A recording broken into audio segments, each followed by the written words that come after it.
कथने सीतो सीता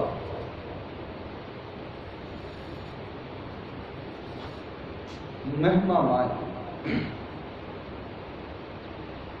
जिन्हां दे अंदर करतार परमात्मा अकाल पुरख निरंकार जीओ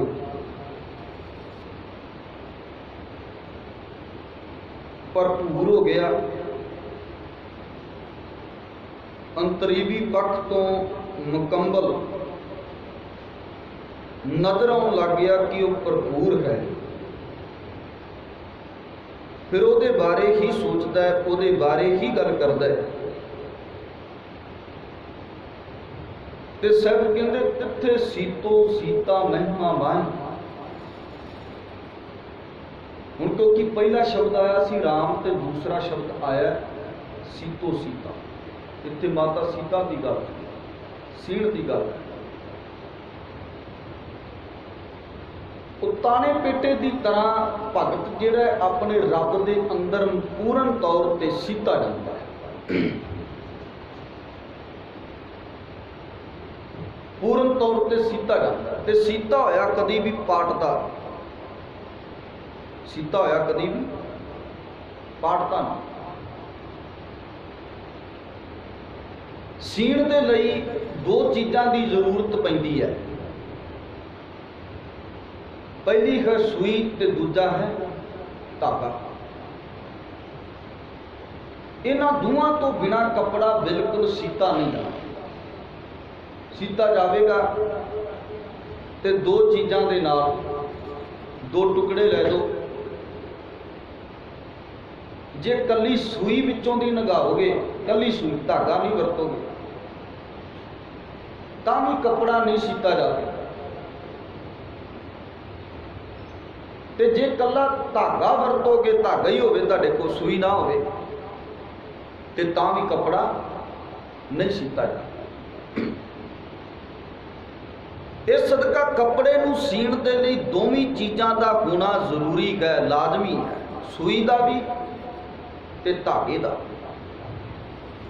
कली सूई विचों दी लंघ जरूर जावे, कपड़े च छेद भी कर दे, पर सी नहीं पावेगी। थलड़ा कपड़ा चुक के वेखोगे कोई तोपा नहीं होगा, कोई गंढ नहीं होगी, क्योंकि सीना ते धागे ने आए, सूई ने तो विचों दी लंघना।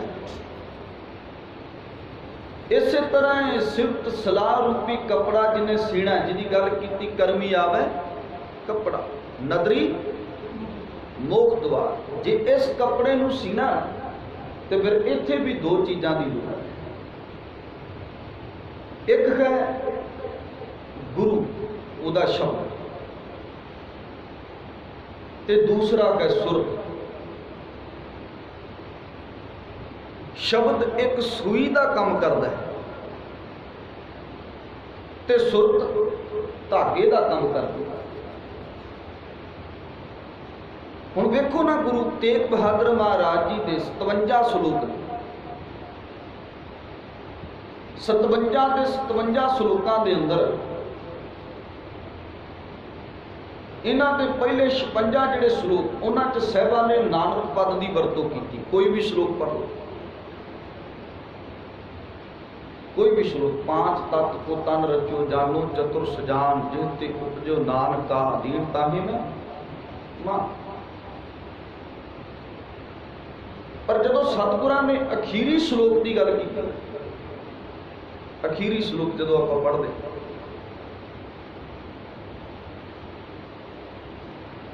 उस श्लोक के अंदर नानक पद की वरतों नहीं। की कारण है? कारण यही है कि साहब कहता भलिया जदों तेरी सुरत के अंदर परमात्मा का नाम टिक गया ना, तो फिर अपने आप को मालक कढ़ लैंदा है। ते जिहड़ी सुरत के अंदर रब टिक जाए तो फिर परोता जाता है, परोया जाता है। ते जिहदा ऐन मुकम्मल पूर्ण तौर पर जिहदा ताना पेटा परोया जाए, जिन्होंने साहब अपनी गलवकड़ी च लै लवे, जिहदे हिरदे रूपी घर च परिपूर्ण परमात्मा का नाम नका नक भर जाए फिर वो तो सूई निकल जाती, कला धागा ही रह जाता है। कपड़ियां दे अंदर वेखो ना, सीण तो पहला दूहां की लोड़ पैंदी है, पर सूई अपना काम करके निकल जाती है, कला धागा पिछे बचता जिहड़ा कपड़ियां नूं जोड़ी रखता है। सुरत दे विच जिन्हां दे परमात्मा दा शब्द वस गया, पहला शब्द लंघेगा, उस तो बाद सुरत च टिकेगा। ते जिन्हां दी सुरत विच परमात्मा अकाल पुरख करते दा नाम टिक गया, उत्थे फिर सूई की हुण लोड़ नहीं, क्योंकि शब्द सुरत विच टिक गया। उन्हें जोड़ दिता है परमात्मा और अंदरली आत्मा जोड़ दिता। कपड़ा जदों भी बुनिया जाता है ना, ताना पेटा क्यों कहते, जिहड़ियां सीधियां तंदां होंदियां ने उहनूं ताना, ते जिहड़ियां उपरों कड्डियां जांदियां ने विचों दी उहनूं की कहते ने पेटा। कपड़ा एक ताना पेटे की तरह है, भाव कि एक तंद खिंचोगे तो नाल कई तंदां खिंचियां जाण, क्योंकि तंद नाल तंद जुड़ी हुई है, तां कपड़ा बनिया। तुसीं वेखो अपने अपने कपड़ियां, बरीक बरीक तंदां ने, होर कुछ नहीं, बरीक बरीक तंदां सारिਆਂ दे कपड़ियां जिहड़ियां इस कपड़े नूं जोड़दियां, बनाउंदियां, काम करदियां। छोटी जी लेयर, छोटा जिहा एक धागा जिहड़ा एडे एडे वड्डे आकारां दा कपड़ा बनाउंदा है, ਉਹਦੇ ਲਈ ਲੋੜ ਪੈਂਦੀ ਤਾਣੇ ਪੇਟੇ ਦੀ। जे किते आपसी ताना पेटा ना होवे ते कपड़ा की हो जाता जी, छिज जाता है। ते छिजिया कपड़ा कोई भी लाइक नहीं करता, पसंद नहीं करता। कोई कहेगा भी मैनू छिजिया होया कपड़ा दे दो, असी जदों भी लैने आ पहला थान चैक करते हैं भी कितों छिजिया तो नहीं, कितों टुक तो नहीं लगा, कितों पाटा तो नहीं, क्योंकि सानू कपड़ा चाहिए साफ सुथरा, चंगा, वधिया क्वालिटी का। जदों आप ये कपड़ा लैन जाने ये सब कुछ वेखते हैं, पर जिहड़े कपड़े की गल गुरु नानक साहब करते हैं, करमी आवे कपड़ा, वो सिर तो सदा रूपी कपड़े की प्राप्ति जे करनी है तो फिर ये कुछ वेखना पड़ेगा, तकना पड़ेगा। इत्थे भी ताना पेटा सा पूर्ण तौर पर आपस के अंदर इन्ना कुछ जुड़िया होया कि हुण सुरत दे विचों बाहर कढ़ना औखा है, सुरत च टिकिया होया बाहर कढ़ना औखा है। सुरत वाला ये कहंदा है कि तू हुण भावें आरा भी चला दे, मेरी सुरत चों बाहर नहीं कढ़ सका। सुरत वाला ये कहंदा है कि हुण तू भावें मेरा बंद भी कट दवे ना, सजना ये नहीं हूँ बाहर निकल, जोर ला ला, चरखड़ियां ते चाड़ दे, पर जे तू कवें सुरत चों बाहर निकल जावे ना, कदाचित नहीं हो सकता। ये अंदर वसिया अंदर है, इन्ना कु रम गया है, इन्ना कु टिक गया हुण सुरत दे अंदर कि साहब कहंदे ने कि सुरत विच टिकिया होया रब परमात्मा अकाल पुरख करता नजर आउंदा है।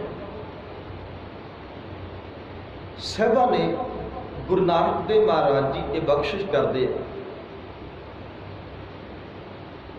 कहते कि कपड़े नूं पहला वेलिया जाता, चंगी तरह फिर पिंजिया जाता, फिर उणिया जाता, ये सारा उस कपड़े के उपर खो के लंघदा, फिर जाके किते कपड़ा सीता जाता है, फिर पाण दे लायक होता है। सारियां हालतां चों निकलण तो बाद ते सब कहंदे वेल पंजाया, कत बनाया, कट कुट कर खुंब चढ़ाया। पहला उन्होंने की किया गया, पंजाया गया, फिर उन्होंने उनाया गया, फिर कट कुट के खुंब चढ़ाया, फिर कटिया गया, तो फिर कहते उन्होंने रंगिया गया। सब कहते लोगा वड्डे दर्जी सीता, ਲੋਗਾ ਵੱਡੇ ਦਰਜੀ ਪਾੜੇ, ਪਾੜੇ ਦਾ मतलब कैंची ਦੇ ਨਾਲ ਉਹ ਪਹਿਲਾਂ ਉਹਨੂੰ ਟੱਕ ਜਾ ਲਾ ਲੈਂਦਾ ਤੇ ਫਿਰ ਉਹਨੂੰ ਪਾੜਦੇ। ਕੱਪੜਾ ਜਦੋਂ ਵੀ ਲੈਣ ਜਾਓਗੇ ਨਾ ਛੋਟਾ ਜਿਹਾ ਟੱਕ ਕੈਂਚੀ ਨਾਲ ਲਾਉਂਦੇ, ਮੁੜ ਕੇ ਹੱਥ ਨਾਲ ਹੀ ਪਾੜ ਦਿੰਦੇ ਵੀ ਕਾਣ 'ਚ ਨਾ ਕਿਤੇ ਕੱਟਿਆ ਜਾ। ਹੱਥ ਨਾਲ ਪਾੜਦੇ ਨੇ ਵੀ ਕਾਣ 'ਚ ਨਾ ਕੱਟਿਆ ਜਾ।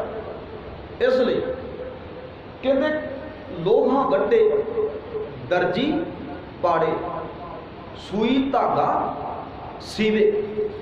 ਸੂਈ ਤੇ ਧਾਗਾ ਉਹਨੂੰ ਸੀਂਦਾ ਹੈ, ਕੱਟਿਆ ਜਾਂਦਾ, ਵੱਢਿਆ ਜਾਂਦਾ। ਉਸ ਤੋਂ ਬਾਅਦ ਫਿਰ ਸੂਈ ਤੇ ਧਾਗੇ ਨਾਲ ਉਹਨੂੰ ਸੀਤਾ ਜਾਂਦਾ। ਤੇ ਸਾਹਿਬ ਕਹਿੰਦੇ ਇਵੇਂ ਹੀ ਸਾਡੀ ਇੱਜ਼ਤ ਹੈ, ਇਵੇਂ ਹੀ ਸਾਡੀ ਪੱਤ ਹੈ। ਇਉਂ ਪੱਤ ਪਾਟੀ ਸਿਵਤੀ ਸੀਪੈ। ਜਿਹੜੀ ਸਾਡੀ ਇੱਜ਼ਤ ਹੈ, ਸਾਡੀ ਪੱਤ ਹੈ, ਇਹ ਵੀ ਇਸੇ ਤਰੀਕੇ ਨਾਲ ਸੀਵੀ ਜਾਂਦੀ ਹੈ। ਨਾਨਕ ਜੀਵਤ ਜੀਵੈ। ਸ਼ਬਦ ਅੱਗੇ ਗੱਲ ਕਹਿੰਦੇ ਹੋਏ ਪੁਰਾਣਾ ਕੱਪੜ ਪਾਟੈ, ਸੂਈ ਧਾਗਾ ਗੰਢੈ। ਜੇ ਕਿਤੇ ਕੱਪੜਾ ਪੁਰਾਣਾ ਹੋ ਜਾਵੇ ਤੇ ਪਾੜ ਜਾਵੇ ਤੇ ਪਾਟੇ ਹੋਏ ਕੱਪੜੇ ਨੂੰ ਵੀ ਕੌਣ ਗੰਢਦਾ ਜੀ? ਸੂਈ ਤੇ ਧਾਗਾ ਗੰਢਦਾ। ਸਭ ਕਹਿੰਦੇ ਪੁਰਾਣਾ ਹੋਇਆ ਕੱਪੜਾ, ਪਾਟਾ ਹੋਇਆ ਕੱਪੜਾ ਜਿਹੜਾ ਹੈ, ਪਾਟਣ ਤੋਂ ਬਾਅਦ ਉਹਨੂੰ ਆਪਾਂ ਸੁੱਟ ਨਹੀਂ ਦਿੰਦੇ। ਜਿਹੜਾ ਬੜਾ ਕੀਮਤੀ ਹੋਵੇ ਕੱਪੜਾ ਤੇ ਬੰਦਾ ਕਹਿੰਦਾ ਵੀ ਪਾੜ ਗਿਆ ਕੋਈ ਗੱਲ ਨਹੀਂ। ਪਿੰਡਾਂ ਥੀਵਾਂ 'ਚ ਇੱਦਾਂ ਹੀ ਕਰਦੇ ਲੋਕ ਕਿ ਉਸ ਕੱਪੜੇ ਨੂੰ ਜਿੱਥੋਂ ਪਾਟਾ ਹੁੰਦਾ ਉੱਥੋਂ ਤੋਪਾ ਲਾ ਲੈਂਦੇ ਤੇ ਉਸ ਕੱਪੜੇ ਨੂੰ ਫਿਰ ਲੰਮਾ ਸਮਾਂ ਖੜਾਉਂਦੇ ਆਪਣੇ ਸਰੀਰ ਤੇ। ਹੋਏ ਪੁਰਾਣਾ ਕੱਪੜ ਪਾਟਾ, ਸੂਈ ਧਾਗਾ ਗੰਢੈ। ਮਾਂ ਪੱਖ ਕੇ ਚੱਲੈ, ਨਾ ਕੀ ਘੜੀ ਮੌਤ ਕਿਛ ਹੰਢੈ। ਸਭ ਕਹਿੰਦੇ ਗਨ ਸੱਚ ਪੁਰਾਣਾ ਹੋਵੇ ਨਾ ਕੀ, ਸੀਤਾ ਕਦੇ ਨਾ ਪੱਟ। ਨਾਨਕ ਸਾਹਿਬ ਸੱਚੋ ਸੱਚਾ, ਟਿਚਰ ਜਾਪੀ ਜਾਪੈ। ਸਾਹਿਬ ਗੁਰੂ ਨਾਨਕ ਤੇ ਮਹਾਰਾਜ ਜੀ ਕਹਿੰਦੇ ਸੱਚ ਕਦੀ ਪੁਰਾਣਾ ਨਹੀਂ ਤੇ ਸੀਤਾ ਕਦੀ ਵੀ ਪਾੜਦਾ। ਤਿੱਥੇ ਸੀਤੋ ਸੀਤਾ ਮਹਿਮਾ ਮਾਏ। ਜਿਹੜਾ ਪੂਰਨ ਤੌਰ ਤੇ ਪਰਮਾਤਮਾ ਅਕਾਲ ਪੁਰਖ ਕਰਤੇ ਨੇ ਸੀ ਦਿੱਤਾ, ਉਹ ਕਦੀ ਵੀ ਪਾੜਦਾ ਨਹੀਂ। ਤੇ ਜਦੋਂ ਭਗਤ ਬਾਬਾ ਕਬੀਰ ਸਾਹਿਬ ਜੀ ਨੂੰ ਪੁੱਛਿਆ ਤੇ ਉਹਨਾਂ ਕਿਹਾ ਵੀ ਇਸ ਤਰੀਕੇ ਨਾਲ ਅੰਦਰ ਰਮ ਗਿਆ। 3 ਸ਼ਲੋਕ ਨੇ ਉਹਨਾਂ ਦੇ, ਇਸ ਤਰੀਕੇ ਨਾਲ ਅੰਦਰ ਰਮਿਆ ਹੋਇਆ। ਇਹਨਾਂ ਕੋ ਅੰਦਰ ਕਰਤਾਰ ਨੇ ਕਿਰਪਾ ਕਰ ਦਿੱਤੀ ਹੈ, ਰਹਿਮਤ ਵਰਤਾ ਦਿੱਤੀ ਹੈ। ਪਹਿਲਾ ਸ਼ਲੋਕ ਤੇ ਉਹ ਕਹਿੰਦੇ ਨੀਚੇ ਲੋਇਨ ਕਰ ਰਹੂੰ, ਨੀਚੇ ਲੋਇਨ ਕਰ ਰਹੂੰ ਸਾਜਨ ਘਟ ਮਾਹੀ। ਜਦੋਂ ਸੱਜਣ ਆ ਕੇ ਹਿਰਦੇ ਰੂਪੀ ਘਰ ਵਿੱਚ ਆ ਕੇ ਵਸ ਗਿਆ ਤੇ ਕਹਿੰਦੇ ਹੁਣ ਨੀਚੇ ਲੋਇਨ ਦਾ ਮਤਲਬ ਅੱਖਾਂ ਬੰਦ ਹੋ ਗਈਆਂ, ਖੁੱਲਦੀਆਂ। ਜਦੋਂ ਵਸਿਆ ਆ, ਜਦੋਂ ਬੰਦਾ ਸ਼ੁਰੂ ਕਰਦਾ, ਸ਼ੁਰੂ ਅੱਖਾਂ ਬੰਦ ਕਰ ਕੀ ਕਰਨਾ ਪੈਂਦਾ? ਸ਼ੁਰੂ ਇੱਦਾਂ ਹੀ ਕਰਨਾ ਪੈਂਦਾ। ਤੇ ਜਦੋਂ ਹਿਰਦੇ ਰੂਪੀ ਘਰ ਵਿੱਚ ਵਸ ਜਾਂਦਾ ਹੈ, ਪੂਰਨ ਤੌਰ ਤੇ ਰਸ ਅੰਦਰ ਭਰਪੂਰ ਟਿਕ ਜਾਂਦਾ ਹੈ, ਸਭ ਕਹਿੰਦੇ ਫਿਰ ਕੀ ਹੁੰਦਾ ਹੈ? ਫਿਰ ਉਹਦੀ ਰਹਿਮਤ ਵਰਤੀ, ਬਖਸ਼ਿਸ਼ ਹੁੰਦੀ। ਅਗਲੇ ਸ਼ਲੋਕ 'ਚ ਫਿਰ ਕਹਿੰਦੇ ਅੱਖਾਂ ਬੰਦ ਕਰਨ ਦੀ ਲੋੜ ਨਹੀਂ ਪੈਂਦੀ। ਅੱਖਾਂ ਬੰਦ ਕਰਨ ਦੀ ਫਿਰ ਲੋੜ ਨਹੀਂ ਪੈਂਦੀ। ਹਰੇਕ ਥਾਂ ਤੇ ਦਿਸਦਾ, ਹਰੇਕ ਜਗ੍ਹਾ ਤੇ ਦਿਸਦਾ, ਨਜ਼ਰ ਆਉਂਦਾ। ਬਾਬਾ ਸਾਹਿਬ ਜੀ ਕਹਿੰਦੇ ਨੀਚੇ ਲੋਇਨ ਕਰ ਰਹੂੰ ਲੈ ਸਾਜਨ ਘਟ ਮਾਹੀ। ਉਹ ਸੱਜਣੋ ਪ੍ਰਮਾਤਮਾ ਹਿਰਦੇ ਰੂਪੀ ਘਰ 'ਚ ਸਭ ਰਸ ਕੇਲੂ ਪੀਸੋ, ਕਿਸੇ ਲਖਾਊ ਨਾ ਕੀ। ਕਹਿੰਦੇ ਵੀ ਕਿਸੇ ਲਖਾਊ ਨਾ ਕਿ ਵੀ ਕਿਸੇ ਨੂੰ ਹੁਣ ਦੱਸ ਨਹੀਂ ਪਾਉਂਦਾ ਜੋ ਅੰਦਰ ਰਸ ਆ ਰਿਹਾ, ਜੋ ਅੰਦਰ ਆਨੰਦ ਆ ਰਿਹਾ। ਕਹੋ ਕਬੀਰ ਗੂੰਗੇ ਗੁੜ ਖਾਇਆ ਪੁੱਛੇ ਤੇ ਕਿਆ ਕਰੀ ਜਾਏ। ਸਭ ਕਹਿੰਦੇ ਫਿਰ ਐਸਾ ਨਜ਼ਰ ਆਉਂਦਾ 8 ਜਾਮ 64 ਗੜੀ ਤੋ ਨਿਖਰਤ ਰਹਿ ਜੀਓ ਨੀਚੇ ਲੋਇਨ ਕਿਉਂ ਕਰੂੰ। सब घट देखो पियो। कहते हुण ऐसी कृपा हो गई, ऐसी रहमत बरत गई, 8 जाम 64 घड़ी, 8 पैर 24 घंटे, हर वक्त वो परमात्मा अकाल पुरख करता नजर आउंदा है। रिखदत रखा जियो अंदर ही गए तो दिसदा है। तो फिर की हुंदा? गुरु साहब कहंदे आ नीचे लोइन क्यों करूं, हुण मैं अखां बंद क्यों करा, मैनू रेक थां ते नजर ही हो। ऐसी कृपा बरत रही है, ऐसी रहमत हो रही है, ऐसी बख्शिश हो रही है। सब घट देखूं पियो, सारे घटां दे अंदर, सारे हिरदियां च हुण मैनू परमात्मा नजर आउंदा, रब नजर आउंदा। असीं जदों भी गुरु कोल आउंदे आ ना, आउंदिਆਂ सार साडे हथ जुड़दे आ ते अखां साडियां बंद हो जाए। ये बड़े अर्थ करते हैं जिहड़े विद्वान। वो कहते भी हथ जोड़ते ने, अपराधी बंदा हथ ही जोड़ता है। असी अपराधी हों, अपराधी गुनाहगार हों, बेमुख अपराधी बंदा हथ जोड़ता है। धौन उहदी नीवी हुंदी है जिहड़ा अपराधी हुंदा। अखां उहदियां बंद हुंदियां ने जिहड़ा प्रकाश झल नहीं पाउंदा, सच्चाई का सच का सामना नहीं कर सकता। क्योंकि असी अज्ञानता दे नाल इन्ने कुछ भरे हैं। जदों इस प्रकाश गुरु कोल आउंदे आ, साडियां अखां उस रोशनी नूं झल नहीं पाउंदियां ते साडियां अखां बंद हो जांदियां। दूसरा सी अपराधी का पर जिहड़े जप जप के इन्ना को अभेद कर लिया, भेदत इन्ने को हो गए, तिथे सीतो सीता महिमा। जिहड़े इन्ने को भेदत हो गए वो फिर डट के गल कह रहे, कहते नीचे लो इन्हें क्यों करो। सब घट, सारे घटां दे अंदर, सारे गिरदियां, हरेक जगह, हरेक थां ते, जरे जरे अंदर मैनू की दिस रहा? सब घट देखूं पियो। परमात्मा अकाल पुरख करता सारे गिरदियां च दिस रहा, नजर आ रहा हरेक थां। इन्नी कृपा हो गई, हम उन्हां दी अखां बंद नहीं। कई तो यही समझ लेंदे ना जिहदियां अखां बंद ने, अरदास च भी ते उदां भी जे बैठा होवे ते अखां बंद करके बैठा होवे, भावें बगल समाधि हो, ते कहणगे बड़ा वधिया भाई साहब जी, तुहाडीआं अखां बंद ही रहिंदियां ने, खुल गईआं। सिर्फ कहते जिन्हों हरेक थां ते नजर आउंदा ना, वो अखां खोल के देखदा, अखां खोल के देखदा। जिहड़ा अखां खोल के अरदास करदा होवे, अखां खोल के रब की बंदगी करदा होवे, साडी निगाह च इह प्रतीत हुंदा भी ये बंदा शायद रब नाल जुड़िया होया, ये बंदा परमात्मा की शायद इबादत नहीं कर रहा, क्योंकि बैठा गुरु घर पर अखां खुलियां। तो जिहदी अखां बंद होण असीं उहनूं कहने भी ये बड़ा पाप।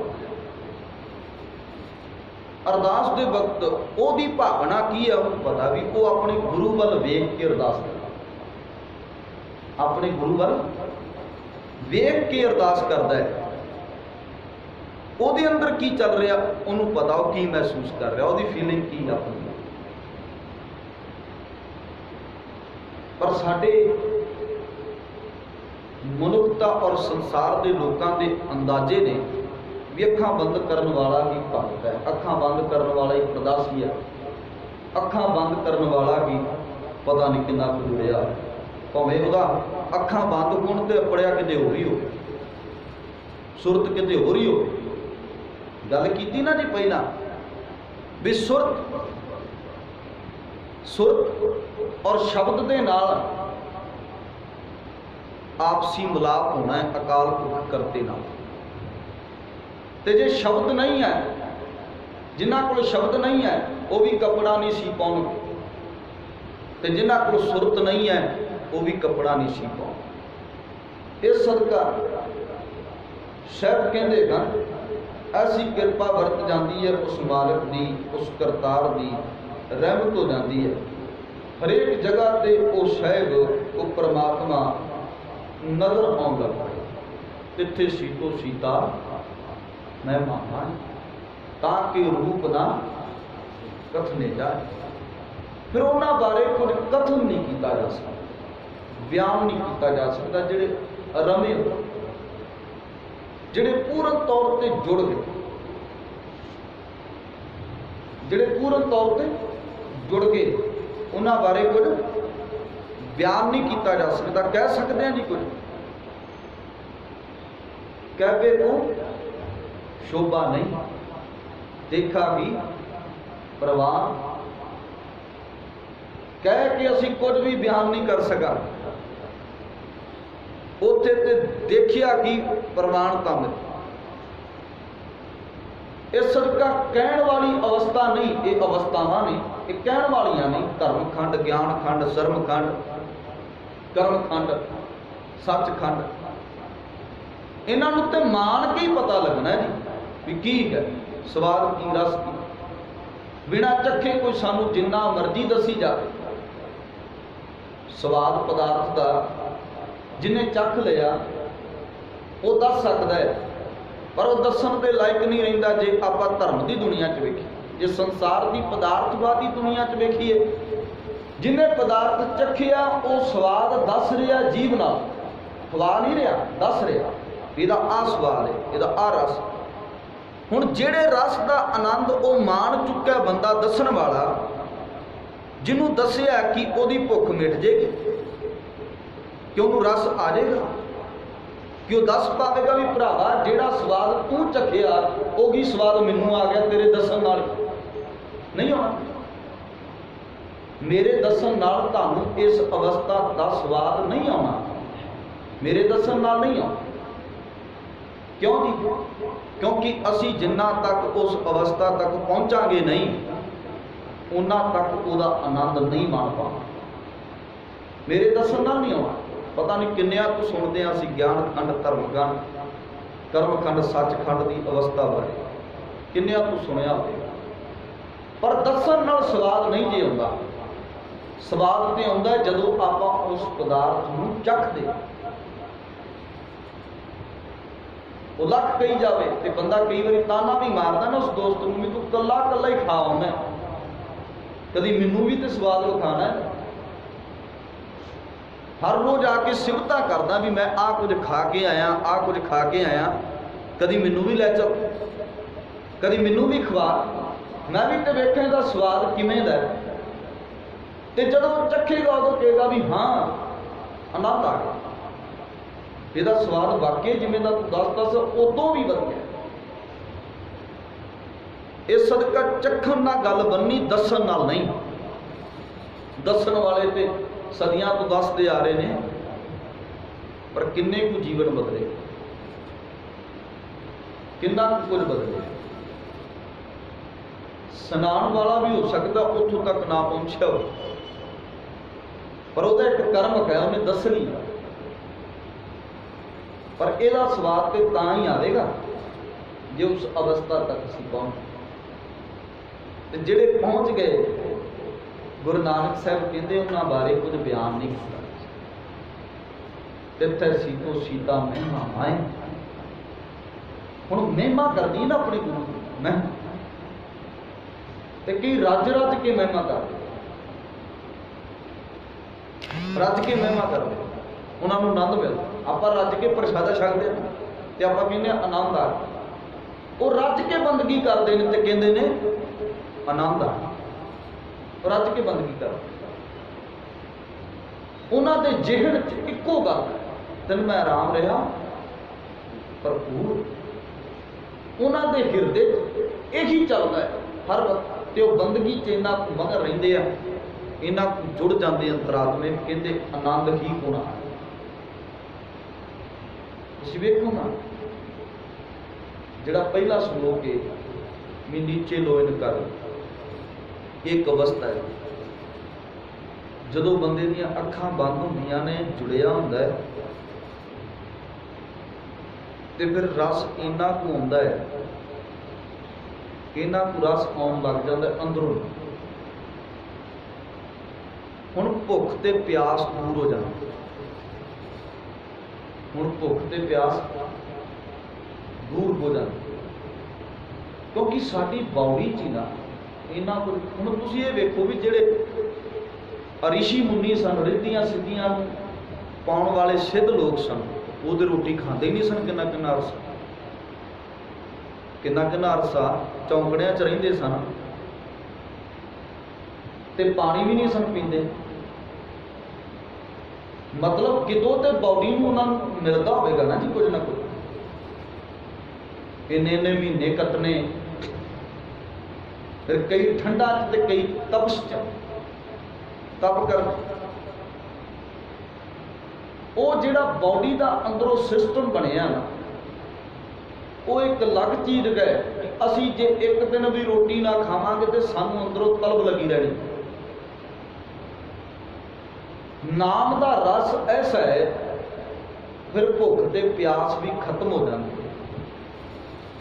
साचे नाम की लागे भूख, उत भूख है। उत भूख है मतलब वो सारिया भुखा मिट जाती। उत भूख है खाए चलिया भूख। सच्चे नाम की जिन्होंने भुख लग गई ना, फिर संसार दियां भुखा तो खत्म ही हो जाती।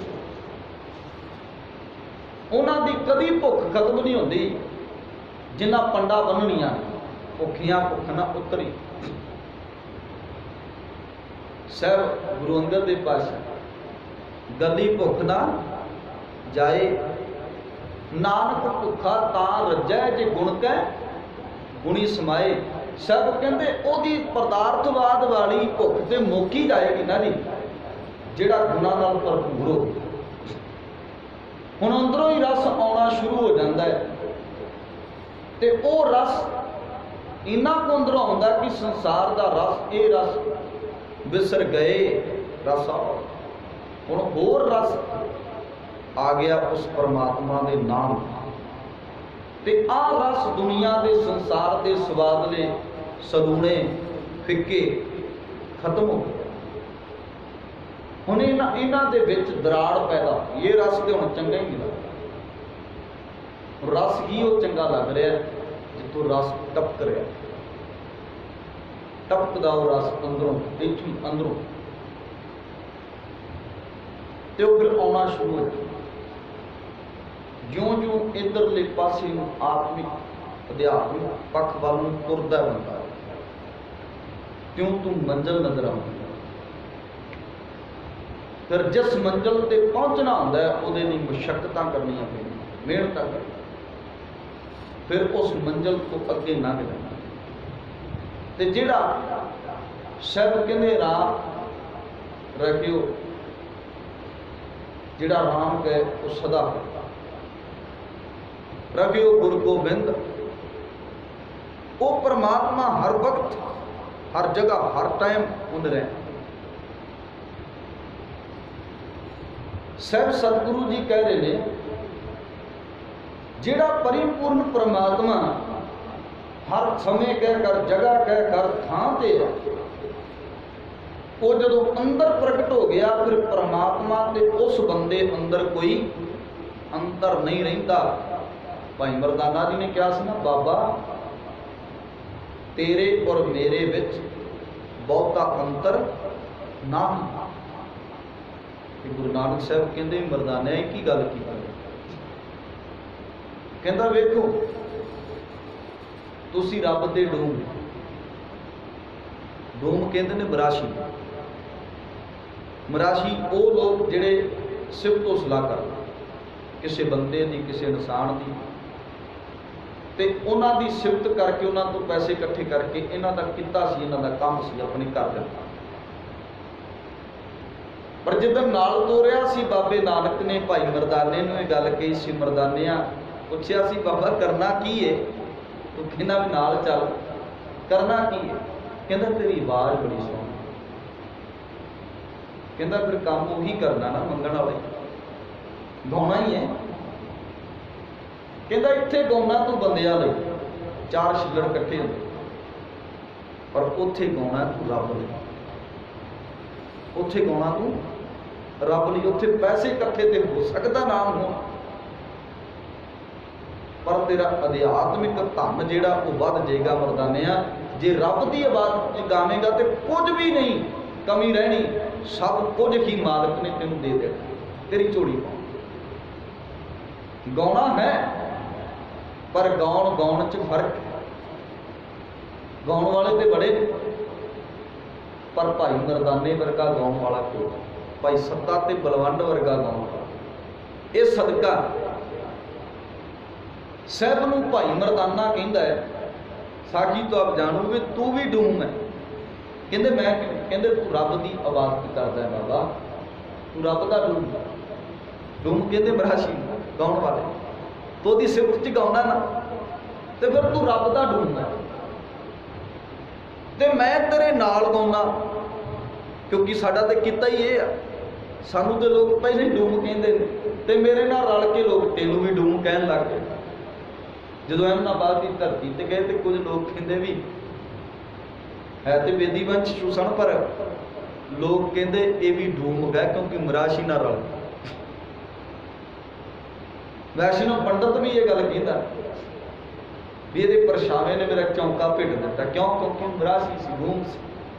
पर बाबा नानक एको गल कहता, नीचा अंदर नीच नीच जा, नीची हूँ अत नीच नानक तिन कै संग सार, वड्डियां सो क्या रीस। जिथे नीत संभाली है तिथे नजर तेरी बख्शीश, उत्थे बख्शिश वरतदी है जिथे बाबे नानक की निगाह सवड्डी पैंदी है। भावें वह नीवा होवे, नीवियां भी बाबा नानक एडा उच्चा कर देंदा है। रहिंदी दुनिया तक ना है भाई बता जो ने गाविया को गान सो खैर बाबे